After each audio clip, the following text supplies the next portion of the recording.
AFC North. Yeah. Happy birthday. You get to do all the over-unders on win totals. AFC North. Let's take a look at the division odds first here. I'm curious to see this. Yeah, no, this is an interesting one. Where we are right now. So the Ravens are your favorite right now to win the AFC North over the Bengals, Super Bowl participant, Cincinnati Bengals. So it's pretty close. Plus 140 for the Ravens, plus 165 for the Bengals. Browns are there third, plus 450, and then Steelers last 850. Nothing like the plus 2,000 we saw with the Jets, though. That's interesting, though. I don't think I would have guessed that the Ravens would be the favorite. Yeah, I know. It's one that we've looked at all year long, kind of going, I mean, I wonder why it's so, shockingly or convincingly the Ravens too. I'm just gonna let you know. I mean, what's their over under? What's it at? 9.5. I'm going over. I mean, the Ravens to me are one of the teams to watch out for. The AFC North plays the AFC East and the NFC South. So again, it's good football, no doubt. I do look at their first 9 weeks it's a tough schedule. But like again with the Ravens, the way their roster is, the culture there, I don't know. The Ravens just to me have no weakness on their football team. The only thing you can really look at is go, I wish they were a little more explosive at receiver. But they're a team that's not dependent on that. So it doesn't bother me as much. I think their defense is pretty stacked. And I think, their offensive line, as long as Ronnie Stanley's healthy, they're going to be dominant. I know the running backs are still waiting to get 100% here, but I just think between that, yes, again, even though their first 9 games are very tough, I don't think it's going to be so much to where we're going to go, oh, man, the Ravens really blew it. They're out of it. And then the second half of the schedule, I find to be favorable for them. And I know that's a long way down the road, but, yeah, I just think the Ravens are going to be one of those teams that they're going to be in the playoffs. I'm throwing that out there right now. Yes, they're going to be. They're a playoff team for you. Are. You were lower on them last year than a lot of other people. I was. I think, some of the flaws as far as I just wasn't sure just with some of the injuries early on, and it just seemed like it was one of those years that a letdown was kind of there and ready. And 8 and 9. We had the training camp injuries, I think, that kind of helped me to go, oh, man, those are big positions for that football team right there. I can't be real hot on that. They're just underdogs in 3 games this season, the Baltimore Ravens. So Las Vegas is believing in them. Those games, by the way, Buffalo, at Tampa, Pete is writing furiously in a rundown, and at Cincinnati. So those are some good teams. That leads us right to Cincinnati here. Their over-under is 9.5. That may sound low to you, but they only won 10 games last year in the regular season, 10-7. Were the 4 seed in the AFC and took that all the way to the Super Bowl. So this is a tough one. The Bengals are a tough one because they maybe got there like a year early. Like you're like, wow, they kind of made 2 steps in 1 year. Did they take another step, or do they kind of regress to the mean of what maybe they should have been? I'm taking last year as a jump off. I am. I've been pretty adamant about that all off season. To me, last year was one of those where I go, if the season just kept going, they would have just kept getting better. They were still going on an upward trajectory into the Super Bowl.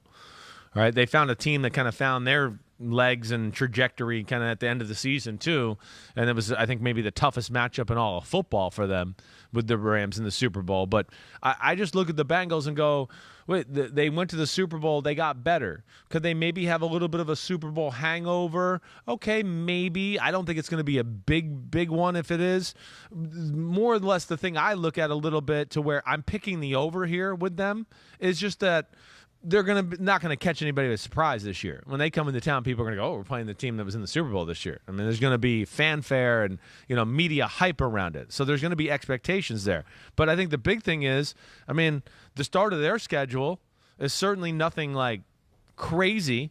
I know the Steelers is tough always, but it's at home, and they showed to have the Steelers number last year. I look at them and go, again, I think they're better than the Cowboys and the Jets. The Dolphins going to be tough. I know that. But, man, I could see them getting through week 9 there before their bye where, Carolina in week 9 where I could sit there and go, well, they can easily be 6-3. Yeah. They might be 7-2, something like that. But then after the bye week, man, they got some little stretch there.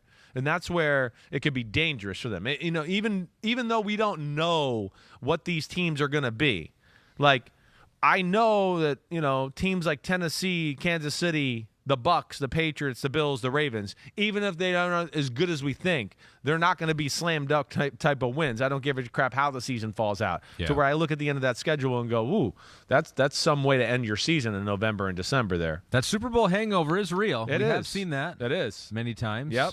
I know. Even with teams that won the Super Bowl. So, but you're going over. I'm going over on the 9.5 with the Cincinnati Bengals. Yes. The Browns are just over 8.5, just over for the Bengals.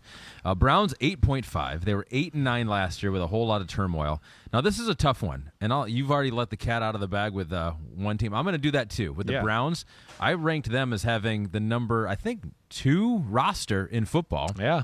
I mean, you probably have them top 10-ish, right? Yeah, definitely. I didn't pick them to make the playoffs, though. Well, yeah, because there's quarterback just question. So much going on. There's just so much going on. Distraction. And you know what? They have talent on defense, like on paper, and that's what we did the exercise with last time. Like defensively, there's there's some great names. And Myles Garrett's awesome, and J.O.K., you like him. But he said at the end of the year, we got to come together as a team, right? Right. And I don't know. I mean, maybe they can rally around this. It's a weird thing to rally around this whole offseason for the Browns, so I don't know. That's just my 2 cents on the Browns. I like what you're saying. Plus, I don't know. Like, again, I think the roster, this is where it's, again, that was a great exercise. That's the roster. I'm not sold on the most well-coached defense in football. I'm not sold that they're the most creative offense in football. So that hurts it all, too. And then you add in the quarterback dysfunction. I'm going under with the Browns. I am. I can see them getting out of the gates, pretty good. I can. But I got questions on both sides of the ball. I mean, you hit out the quarterback situation.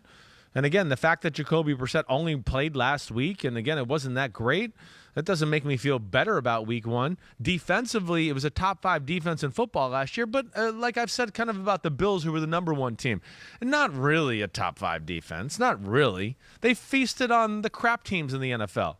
The Chiefs put up 33. The Chargers put up 47. The Cardinals put up 37. Okay? The Patriots put up 45. Right? I mean, all the teams that had a quarterback and an offense moved the ball on them. So, that's where I'm not totally just bought in on them. So, and then I look at their schedule and go, yeah, they could get off to a good start because on paper, like you're talking about, when you look at their 2022 campaign here, yeah, Panthers, Jets, Steelers, Falcons. I mean, if you told me, hey, the Browns, look at them, they're 3-1, I'd go, yeah, okay, I'm not shocked. But I could also sit there and go, oh, then after the next 3 games, you guys are still 3-5 now and lost 4 in a row to the Chargers, Patriots, Ravens, and Bengals. I could certainly see that happening. And then they go, oh, we got Deshaun coming back, though, but how is he going to play? Well, yeah, right. And then, oh, yeah, great. He comes back, and it's, before he comes back, it's still at Dolphins, at Bills, and Buccaneers. He gets to play the Texans, which will be can't-miss TV. And then, at the Bengals, Ravens, and Saints. So, yeah, I think I could see them kind of getting to a fake good start and falling apart as the year goes along. I'm going under here. Going under for the Browns. So 2 overs with the Ravens and the Bengals. We got an under with the Browns. One final team in the North here, the Steelers, who have never had a losing season under Mike Tomlin. I love that streak. I know. And I will be rooting for that to continue. Right. Even though I'm not going to pick them as a playoff team. They're 7.5. That's their over-under. They were 9-7-1 last year. Just squeaked in to the playoffs as the 7 seed. We're not very good. But they got there, and with Mike Tomlin, they always seem to get there. They figure out a way. I think this is the year it's going to go down. It's going to break. It stinks that you can't go 8-8 and be 500. I know, right? 8-1. Yeah, maybe get us another tie. Maybe if he does that, that would be amazing. 7.5. All right, if you put a gun to my head, I'm going to go with the under and say they win 7. Well, I'm not putting a gun to your head. Okay, well, fine. If you put the proverbial gun to my head, I'm going to go under. I am. Again, I think the thing that there is the quarterback question, and I really think the biggest thing for me is, their division. We know it's good. I mean, yes. And I just don't trust their offensive line. I think it's a real issue for me. The way it's looked, the way they want to play, I don't like that aspect of it. And then when you look at their schedule early on, too, which would be scary, and this is why I wouldn't start Kenny Pickett, is for this right here, what you see if you're watching on YouTube is they got to play really the first 8 games other than the Jets. Those are like the top defensive lines in football. That's what scares me more than anything. It's not even necessarily the teams all together. I just go, the Bengals, the Patriots, the Browns, the Bills, the Bucks, the Dolphins, and the Eagles. That's other than the Rams and the 49ers, we're taking all the teams that have the best pass rushes in football, basically. So that would scare the crap out of me. And because of that, I'm not going to ride with them this year. I think they're just going to be under. I think it's going to be 7-10. Maybe 8-9. I understand that. They're one of those teams that 7.5 is perfectly placed, but if you made me go, I'm going under. I hope you're wrong. Yeah. But I feel like you're going to be right on that. You feel one. like I'm going to be right? Gun to your head, I feel like you're going to be right. How weird would that be if I just did that on the pod one time? Be like, that was weird. Maybe we should do that. It'd be cool. Let's get. Yeah. Pete says that escalated quickly. Yeah, right. Never forget my birthday again. Give me a T-shirt next time. Yeah. Where's my shirt? Hi, I'm Mike Tirico, and thanks for watching. Make sure to hit subscribe for the latest news and highlights from NBC Sports.